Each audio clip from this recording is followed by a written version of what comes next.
السلام علیکم ناظرین، میں ہوں رضا عباس۔ بات کریں گے فاٹا کا المیہ آخر کیا وجہ ہے کہ پاکستان کے قبائلی اضلاع میں جنگ تھمنے کا نام ہی نہیں لیتی ہے اور یہاں پر دہشت گردی ختم ہونے کا نام ہی نہیں لیتی ہے۔ کبھی کوئی تنظیم اٹھتی ہے اور یہاں پر دہشت گردی پھیلا دیتی ہے، اور کبھی کوئی نئی تنظیم ایک نئے نام سے اپنے وجود کو ظاہر کر کے ان علاقوں کے اندر دہشت گردی کو ہوا دیتی ہے۔ ہم سمجھنے کی کوشش کریں گے کہ فاٹا کا المیہ ہے کیا۔ سابقہ فاٹا کا علاقہ 7 قبائلی ایجنسیز پر مشتمل تھا۔ اس کی آبادی 10 ملین نفوس سے کچھ زائد بتائی جاتی تھی، یعنی 10 ملین سے زیادہ کی آبادی بتائی جاتی تھی۔ فاٹا کے علاقہ وفاق کے کنٹرول میں تھا۔ 2017 میں وفاق نے اس علاقے کو کے پی یعنی خیبر پختونخوا میں ضم کرنے کا فیصلہ کیا۔ عموماً ایسے جو فیصلے ہوتے ہیں ان میں یا تو ریفرنڈم کروایا جاتا ہے یا پھر کوئی جرگہ ہوتا ہے بڑے پیمانے کے اوپر، جن میں یہ فیصلہ کر لیا جاتا ہے کہ ہم ایک علاقے کی ماہیت کو تبدیل کر رہے ہیں، اس کے ایک پورے نقش و نگار کو ہی تبدیل کر رہے ہیں اور اس کو کسی دوسرے صوبے کے ساتھ ضم کر رہے ہیں، تو پھر ایسا فیصلہ تو متقاضی ہوتا ہے کہ عوام سے بڑے پیمانے کے اوپر پوچھا جائے، یا پھر وہاں کے جو مشران ہیں، قومی قیادتیں ہیں، ان سے رہنمائی لی جائے کہ آیا وہ بھی یہ چاہتے ہیں یا نہیں چاہتے۔ مگر وفاق نے تیسرا راستہ اختیار کیا۔ تیسرا راستہ کیا تھا؟ وہ یہ تھا کہ حکومت نے اپنے ہی ہم نوا اور اپنے ہی ہم فکر لوگوں کا ایک اجلاس بلایا، اور اس اجلاس سے اس وقت کے chief of army staff general Qamar Javed Bajwa نے خطاب کیا۔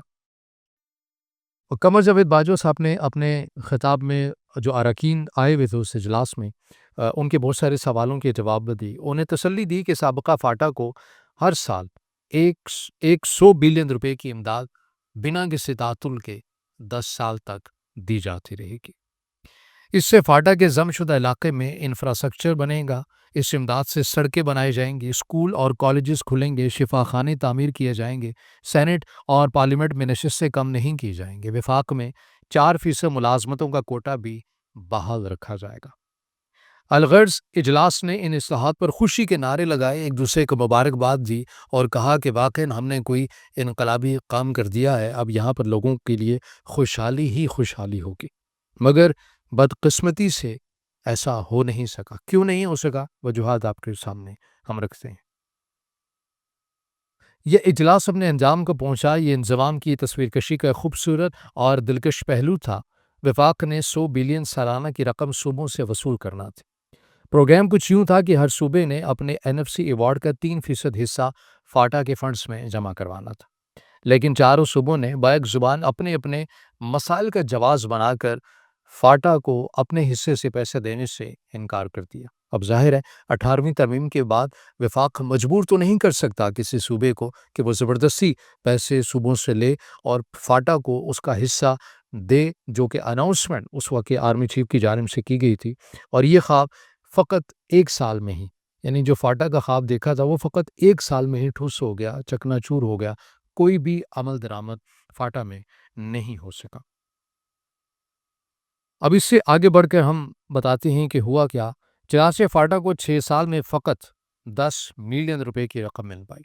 10 ملین کی رقم 1 سال میں کتنی ملنی تھی؟ جب اس وقت کے چیف آف آرمی اسٹاف نے اناؤنس کیا تھا 100 بلین روپے، اور وہ ہر سال ملیں گے، 10 سال تک ملتے رہیں گے، اور یہاں پر یہ ہوا کہ 6 سال میں 10 ملین روپے کی رقم مل پائی۔ یوں فاٹا کو 10 سال کے دوسرے ترقی یافتہ علاقوں کے برابر لانے کا خواب ٹوٹ چکا تھا۔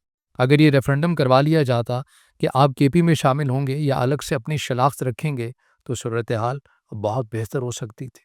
مگر ظاہر ہے ہماری پاکستان کے سماج کے اندر یہ کلمیہ رہا ہے کہ یہاں پر جس بھی شخصیت کے پاس طاقت آ جائے تو وہ چاہتا ہے کہ زیادہ سے زیادہ تاریخ میں اس کا نام رکھا جائے، کوشش کرتا ہے کہ سڑک اپنے نام پر رکھ لے یا کسی علاقے کو تبدیل کر کے کریڈٹ اپنے نام پر لے لے، اور بنا کوئی کام کیے ہوئے، اس کا ورک آؤٹ کیے ہوئے، گراؤنڈ ریالٹیز کو سمجھے بغیر، بس فقط اس وقت کے آرمی چیف صاحب کو اپنا نام تاریخ میں زندہ کرنا تھا فاٹا کے حوالے سے، تو انہوں نے وہ ربن تو کاٹ دیا، مگر جو گراؤنڈ ریالٹیز تھیں ان کو نہیں سمجھا، اور جس کا نقصان اور جس کے بہت سارے چیلنجز آج بھی فاٹا کے لوگ اٹھا رہے ہیں۔ مزید اس علاقے کے ساتھ کیا ہوا وہ ہم آپ کے سامنے رکھتے ہیں۔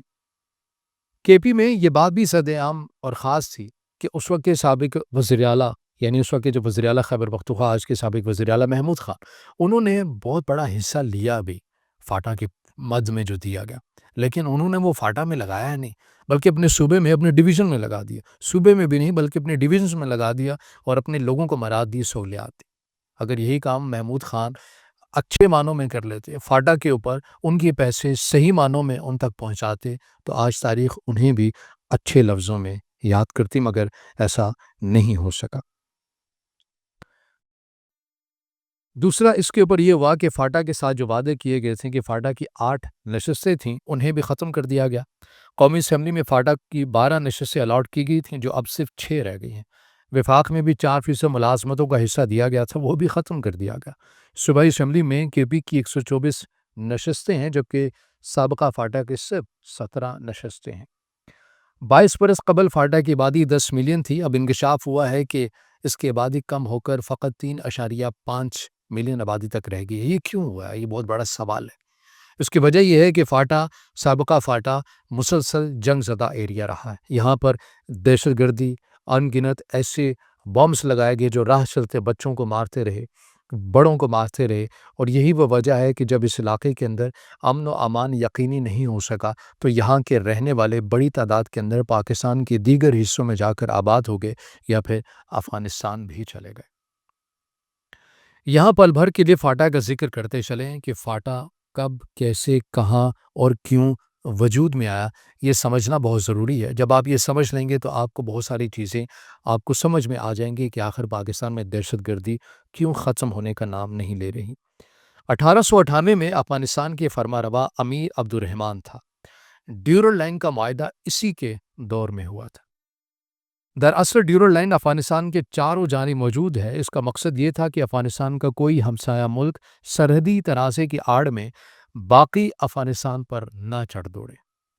انگریز کی حکمت عملی یہ تھی کہ وہ افغانستان کو روس کے روکنے کے ایک بفر زون کے طور پر استعمال کرتے تھے۔ 1893 میں انگریزوں نے امیر عبد الرحمان سے یہ معاہدہ کیا کہ ہندوستان اور افغانستان کے درمیان ایک بفر زون بنانا چاہیے۔ قبائلیوں کی یوں نیم آزاد قسم کے ساتھ ایجنسیاں وجود میں آ گئی۔ امیر عبد الرحمان چونکہ قبائل کی باغیانہ روش سے آگاہ تھا، اس نے انگریزوں کے ساتھ معاہدے میں یہ شق بھی ڈال دی کہ ان ایجنسیوں کی حیثیت بدلنے سے پہلے ان کی رائے لینا ضروری ہوگی۔ یعنی میں اب اپنی بات کو مزید آسان کر دیتا ہوں۔ وہ یہ کہ جب یہاں پر برٹش امپائر تھی ہندوستان کے اندر، بر صغیر کے اندر، تو ایک سائڈ پہ برٹش امپائر کو یہ خطرہ تھا کہ رشیا جو ہے وہ برٹش امپائر کے اوپر اٹیک کر سکتا ہے، بر صغیر کا حصہ بھی اپنے نام کے اوپر کر سکتا ہے، یہاں پر جنگ مسلط کی جا سکتی ہے۔ بیچ میں افغانستان تھا۔ انگریزوں نے افغانستان کے فرما روا امیر عبد الرحمان سے ایک معاہدہ کیا کہ دیکھیے افغانستان، ہم نے رشیا کو روکنا ہے، افغانستان ایک بفر زون کا کردار ادا کرے اور اور بر صغیر اور افغانستان کے مابین ایک ایسا بفر زون بنا دیا جائے۔ اب اس وقت کے امیر عبد الرحمان جو افغانستان کے فرما روا تھے، انہوں نے ان 7 ایجنسیوں کا جو وجود ہے اسے لایا گیا، یعنی ایک بفر زون بنا دیا گیا۔ 7 ایجنسیاں بنی اور 7 ایجنسیوں میں مختلف لوگ، وہاں کے جو لوگ تھے وہ وہاں پر پہلے سے ہی آباد تھے۔ اب یہ ایک بفر زون بھی تھا کہ اگر رشیا نے یہاں سے آنا بھی چاہا تو اس کے لیے جو یہاں کے جو قبائلی ہیں ان کی طرف سے انہیں کافی رشیا کی فورسز کو مزاحمت کا بھی سامنا کرنا پڑے گا اور برٹش امپائر بھی سیکیور رہے گا۔ لیکن افغانستان کے فرما رواں امیر عبد الرحمان نے یہ انگریزوں کے ساتھ معاہدہ کرتے ہوئے یہ شق ڈال دی کہ ایسا نہ ہو کہ یہ جو 7 ایجنسیاں ابھی آپ بنا رہی ہیں میرے سے، جو میں آپ کے ساتھ ایک ایگریمنٹ کر رہا ہوں، کل کو آپ انہی ایجنسیوں کا سٹیٹس چینج کر کے آپ اسے اپنے ملک میں بھی شامل کر لیں۔ تو ایسا جو ہے وہ نہیں ہو سکتا۔ اگر آپ نے ایسا کرنا بھی ہوا تو اس کے لیے ضروری ہے کہ وہاں کے جو قبائلی سربراہ ہیں ان کی رہنمائی آپ ضرور لیں گے، ان کا مشورہ آپ ضرور لیں گے۔ یہ جو آج جو معاملہ ہے کہ جو افغانستان پاکستان کے سرحدی حدود کو نہیں تسلیم کرتا، وہ یہ کہتا ہے کہ ڈیورل لائن میں جو ایگریمنٹ ہوا تھا ایک فرضی ہوا تھا یا ایک عارضی طور کے پر کیا گیا تھا، اور افغانستان کی جو حدود ہیں ان میں یہ تمام کے تمام جو فاٹا کے اضلاع ہیں یہ بھی آتے ہیں، وہ اسی ایگریمنٹ کی بنیاد کے پر کرتے ہیں۔ مگر ظاہر ہے اس کی کلک سے تاریخ ہے کہ یہ ایگریمنٹ کے اندر آگے چل کر کیا ہوا، مگر وہ موضوع نہیں ہے بہرحال۔ اب آگے چلتے ہیں تو انگریزوں نے کہا کہ ٹھیک ہے ہم اس ایگریمنٹ کو مان لیتے ہیں، مگر ہم نے پھر یہ بھی دیکھا کہ انگریزوں نے یہاں پر اپنی اجارہ داری قائم کرنے کی بھی کوشش کی، لیکن یہاں کے جو قبائلی افراد ہیں ان کی طرف سے خاصی مزاحمت کا بھی ان کو سامنا کرنا پڑا۔ قائد اعظم محمد علی جناح نے قبائلیوں سے خطاب میں یہی کہا تھا کہ اگر آپ کی آپ کو کسی علاقے کے اندر ضم کرنا چاہوں گا یا آپ کی جو ایک موجودہ جو سیٹ اپ ہے اسے تبدیل کرنا چاہوں گا، تو میرے لیے سب سے ضروری ہے کہ میں پہلے آپ کی رائے لوں گا، اور آپ ہی اور ہوگا وہی جو آپ اپنی رائے دیں گے، آپ اپنا فیصلہ دیں گے۔ یہ قائد اعظم بھی اس ایگریمنٹ کو سمجھتے تھے معذرت کے ساتھ، لیکن قائد اعظم کی جانب سے بھی ایسی چیز جو ہے اب وہ نہیں ہے۔ وہ قائد اعظم نے کہہ دیا تھا کہ بصورت دیگر جو تبدیلی ہے وہ نہیں آئے گی۔ قائد اعظم نے بھی اس مسئلے کا حل قبائلیوں کی رائے سے مشروع کیا تھا۔ یہ رائے ریفرنڈم سے لی جائے گی یا کسی بڑے جرگے کے انعقاد سے، اس کا فیصلہ کرنا وفاق کا کام تھا۔ لیکن ہم نے ایک تیسرا راستہ اپنایا، چند پسندیدہ لوگوں کا جکمٹا اکٹھا کیا اور ان سے تالیاں بجوا کر خوش ہوئے اور علاقے کا انضمام کر دیا۔ وہی جو باجوہ صاحب کی رودات اور اس وقت کی حکومت، پاکستان تحریک انصاف کی حکومت کی کہانی داستان ہم نے آپ کے سامنے رکھی۔ اب ہو کیا رہا ہے کہ ہمارے وعدوں سے خون رس رہا ہے۔ 18ویں آئینی ترمیم کو صوبہ خود مختاری کا حق دیتی ہے۔ صوبوں سے اس مسئلے پر سنجیدہ گفتگو کی ضرورت ہے۔ فاٹا والے اب تک اس بات کا گلہ نہیں کرتے کہ آپ نے ہمیں وسائل نہیں دیے، ہمیں محرومیوں کا شکار کر دیا، ہم سے ہمارا ہی اسٹیٹس تبدیل کر دیا، آپ نے ہمیں ایک صوبے کے ساتھ ضم تو کر دیا لیکن ہمیں آپ نے لاوارث کر دیا۔ لیکن وہ کبھی نہ کبھی تو سوال کریں گے، اور سوال ان کا اس طرح سے آ رہا ہے کہ وہاں کی جو امن امان کی جو فضا ہے وہ انتہائی ڈیمیج ہو چکی ہے، بری طرح متاثر ہو چکی ہے۔ اب اس کا جو سب سے بڑا جو نقصان ہے، جو فیکٹر ہے جو میں آپ کے سامنے رکھنے جا رہا ہوں، وہ یہ کہ انہی لوگوں کی محرومیوں کو دیکھتے ہوئے آپ اسے جسٹیفائی نہیں کر سکتے، مگر ان کا آپ یہ کہہ لیں کہ فائدہ اٹھاتے ہوئے یہاں پر ایک تنظیم کالعدم تنظیم، دہشت گرد تنظیم فتنۃ الخوارج تحریک طالبان پاکستان وجود میں آئی، جس نے فاٹا کے لوگوں کو اکسانے کی کوشش کی کہ دیکھیے ریاست پاکستان کی جانب سے آپ کے ساتھ محرومیاں جو ہیں اب وہ رکھی گئی ہیں، آپ ہمارا ساتھ دیں، یہ فاٹا کا جو علاقہ ہے یہ ہم آپ کو لے کر دکھائیں گے۔ اور یہی وہ وجہ ہے کہ کالعدم تحریک طالبان پاکستان کلیم کرتی ہے کہ فاٹا کے علاقہ میں ہماری ریاست کو قائم کر دیا جائے تو ہم پاکستان کے اگینسٹ جنگ کرنا بند کر دیں گے۔ اس وقت ان کی تعداد 5 سے 10,000 بتائی جاتی تھی، لیکن آج یہ تعداد اس تنظیم کی 20,000 25,000 بھی بتائی جاتی ہے۔ اور اس میں جو دلچسپ بات یہ ہے کہ وہ افغان طالبان کے جو سپاہی ہیں وہ بھی شامل ہیں۔ سینٹرل ایشیا کی مسلم ریاستوں کا ایک خاصا عدد بھی کالعدم تحریک طالبان پاکستان کے اندر شمولیت رکھتا ہے۔ تاحد کے چین کے سرحدی علاقوں کے مسلمان بھی تحریک طالبان کا حصہ ہیں۔ تحریک طالبان پاکستان آج کے حالات میں ہماری سب سے زیادہ خطرناک دشمن ہے۔ اس نے گھات لگا کر پاکستان کی فوج کے سپاہیوں اور آفیسرز کو جس طرح شہید کیا، وہ اس وقت لمحہ فکریہ ہے۔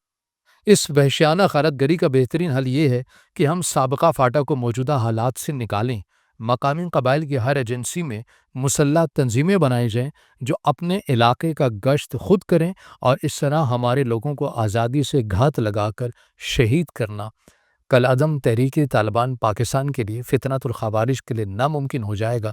اور جس نیریٹو کی بنیاد کے اوپر فتنۃ الخوارج کھڑی ہوئی ہے، جس نے اپنی بنیاد یہ بنائی ہوئی ہے کہ فاٹا میں ہم اپنی ریاست بنائیں گے، وہ نظریہ اپنے آپ دم بھی توڑ سکتا ہے۔ تو یہ وہ ایک سلوشن ہے فاٹا کا المیہ جو تاریخ سے ہم نے آپ کے سامنے رکھا ہے کہ کب کب کیا ہوا ہے، کس طرح سے ہوا ہے، اور ان علاقوں میں کیوں ابھی تک امن و امان کی جو فضا ہے وہ یقینی نہیں ہو سکی۔ اگر آپ یہ سمجھتے ہیں کہ ویڈیو آپ کے لیے کافی حد تک مستفید ہوئی ہے تو اسے ضرور اپنے دوستوں تک بھی شیئر کیجیے، اور سبسکرائب زیادہ سے زیادہ کیجیے۔